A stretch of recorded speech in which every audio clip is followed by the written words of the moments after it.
The washed fleeces are ready to be taken to the local wool mill. They're surprisingly heavy, aren't they, even when they're dry? They are surprisingly heavy. It's the grease, probably, that comes up in these fleeces, and they're long wool fleeces, of course, as well. But this is their last journey. All that work! All that work, but now we hope for payday. Payday for Dartmoor's white gold. This is precious fleeces. Oh, I promise I'll look after it. I'll keep a very good eye on it, I promise. Well, just mind it doesn't fall out the back. All the best to you, Ruth. See you. All the best. Thank you.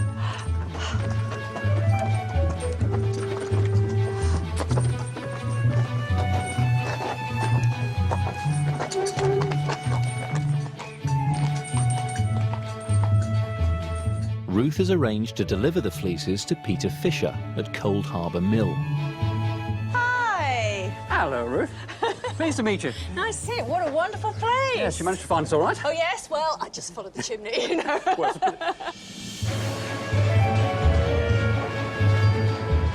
Now a working museum, in the early 1900s, Cold Harbour Mill was at the forefront of Devon's woolen industry. It established the company Fox Brothers & Co. as a renowned global exporter of woolen goods, including puttees for the armed forces. So this is what this mill was making, the yarn for these? They were, yes. I mean, obviously all the British regiments and Commonwealth countries, as well, Empire countries as they were then, and then later on even the Germans had them. Really? Yes. Devon wool. I think that's really quite rather nice, isn't it? Devon wool all over the world. Using water power to drive its heavy machines, the mechanised mill turned fleeces into high-quality yarn. Right, Ruth, well, here's your fleece going into the hopper. Righty-ho. To remove any remaining dirt and to separate the fibres, the wool is fed through a carding machine. Fleece is just gradually drawn in, Yeah. and then it just really goes from roller to roller. Roller to roller, each time being combed, in essence, combed over and Being a over bit and over carved out a again. little bit more, that's right. Sort of separating all the fibres, making them fluffy, letting the dirt fall out. Oh, well, I can see it coming out the far end. That's right. It looks so Well, it different, gradually doesn't works it? its way around to the other end, yep. Yeah. See the difference. All sort of knotty and tight up, and this is all sort of fluffy and organised.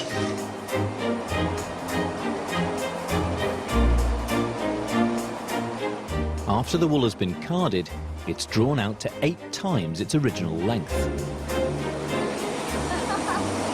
Being drawn out through the roller, and as it comes down the flying arm, a little bit of twist is put into it. Right, so we've got sort of like fat, fluffy string at this place. That's right, that's called the slubbing. So then from this machine on to the next? That's right, now we've prepared it, we can start spinning. In the spinning process, the wool is twisted and drawn out to create a thinner yarn.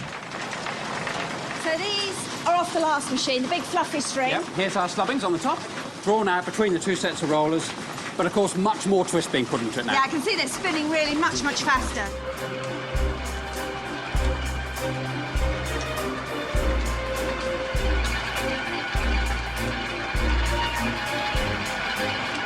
Amazing. I was sitting here looking at all these conveyor belts and things. And this is all driven by water power?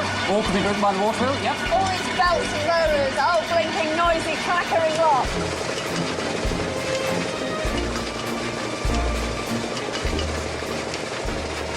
So these are the threads that have already been spun, but I mean, they're pretty useless in that state, aren't they? If you take the tension off, if I just sort of open a bit up, you can see it wants to sort of go all knotty and kinky. To produce a knitting yarn, 3 threads are folded together on a twisting frame. So all the twist in that goes one way, That's right. and then this, when you put it on here, Yep, spins going the the other other way way, round. and they sort of lock each other Yes. in position. Just the same as making ropes. So that's the finish yarn. So if you see if I untwist it, you can see there it is, 3 completely separate bits of stuff. And you can sort of see in my fingers, they're wanting to knot. As soon as they're untwisted, they're wanting to go into horrible little knots. Let the twist go back in, and it's perfectly comfortable. I just really like this about, you know, textiles. It's just so clever. It's really simple but clever, isn't it? I mean, it's the basis of everything. String, rope, textiles, clothes.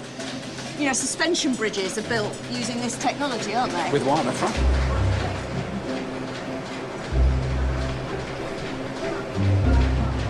In its heyday, Cold Harbour Mill employed over 100 people to work its machines.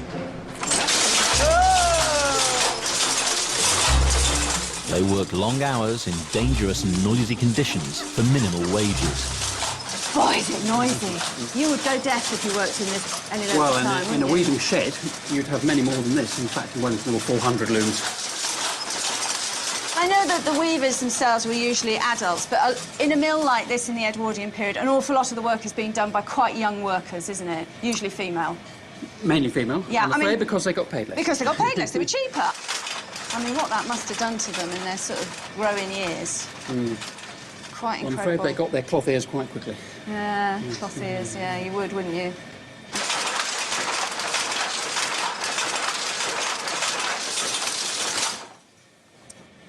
Thank you so much. This has been so interesting. You know, it's really nice seeing, you know, the fleeces going through the whole process, seeing what they become. Yes. All those sheep, all that grass, all that sunshine. Well, hopefully it makes this story a little bit more understandable.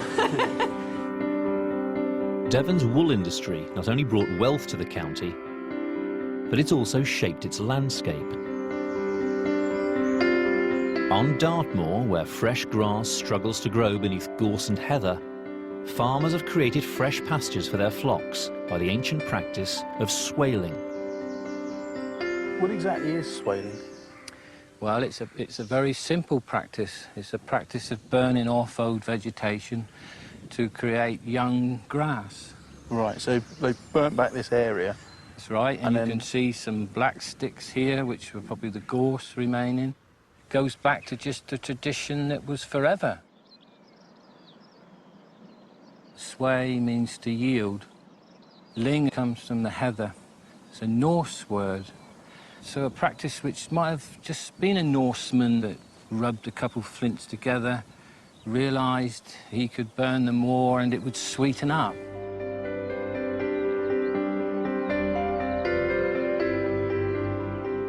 Against all odds, for thousands of years, farmers have managed to tame this otherwise inhospitable moorland. While he's on Dartmoor, archaeologist Alex is keen to explore this ancient landscape. What is so fascinating about Dartmoor is the way in which the relief and the geology has shaped the landscape. These stones have become a part of the occupation and the settlement of the moor, and here I'm standing in the middle of a hut circle. And this goes back to prehistoric times.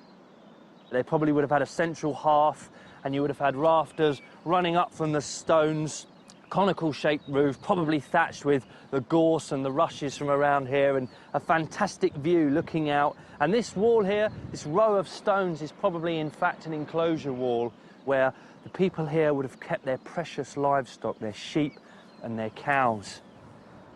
It's just fascinating to think of the role these stones have played in the story of Dartmoor. You know, they've really become part of the way of life, and they've helped to tame this landscape.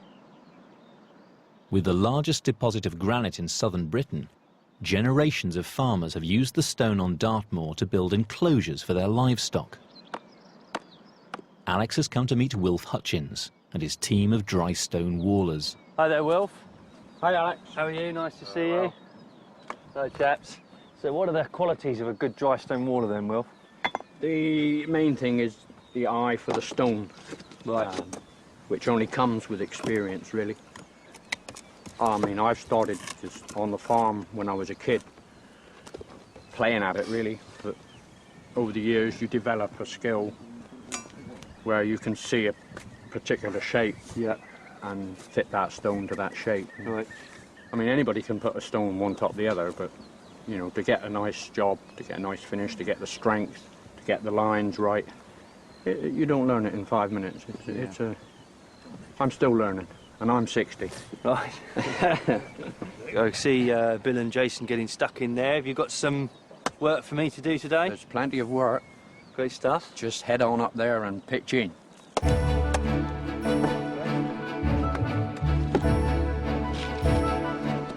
think he's a bit wobbly. Bit wobbly? Needs trigging, putting a chip in behind the stone to firm it up. So what I like about this is it's sort of rough and ready. It doesn't have to be pretty, it's just got to be functional. That's right.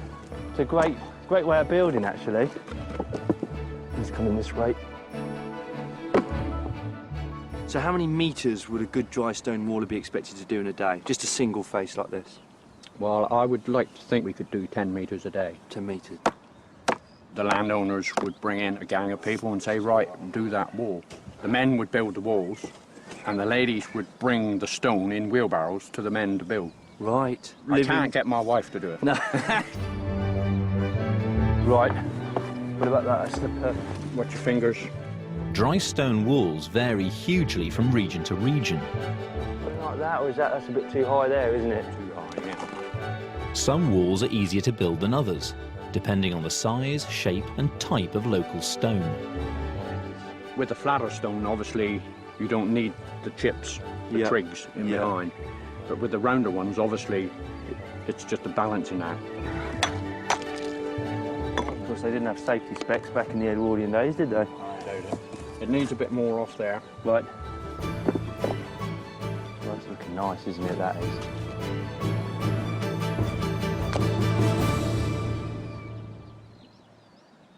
Well, that's a lovely bit of work, lads. It really is. Okay. You can see how that's going to keep stock out. Most of our fingers? I have, actually. They're sort of roughing up a bit. I think you'll... Well, you can. No black nails, it has to be said. No, you'll be all right. But, no, it's been great. It's been a great day, so thanks ever so much for having me up here. I feel I've learned something. I'm going to go home now and have a play in my own back garden.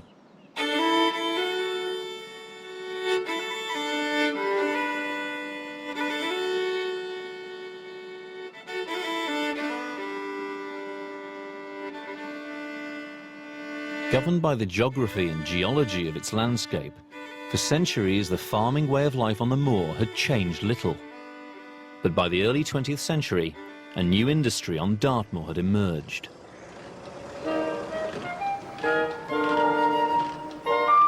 With the invention of the motor car and the expansion of the railways, for the first time the scenic moorlands became easily accessible to tourists. Driven by vintage car owner Ivan Jones, Shropshire landowner Rupert Acton has come to Dartmoor on holiday with his wife Louise and daughter Florence. And he's eager to meet up with his old tenant farmers. Hello! Fantastic. My goodness, you know how to arrive in style. Hello. Rupert is following in the footsteps of his Edwardian ancestors, who regularly came to Devon on holiday and were among the first in their county to own a motor car. Well, it's sort of like a beast of a thing, isn't it? It's a machine, madam. A machine. It's a Rolls-Royce Silver Ghost with coachwork by Barker. You bought a Rolls-Royce for about £1,100, right, which was an awful lot of money. At that date, yeah. About 10 years' wages for somebody like yourself. And then you pay £500 or £600 to have Barker's build your coachwork to your specification. Oh, look, it's even pretty in there. The noise is so quiet. It's almost like hearing a milk float when you're travelling in the back. Really? When it pulls away. You don't hear the engine at all.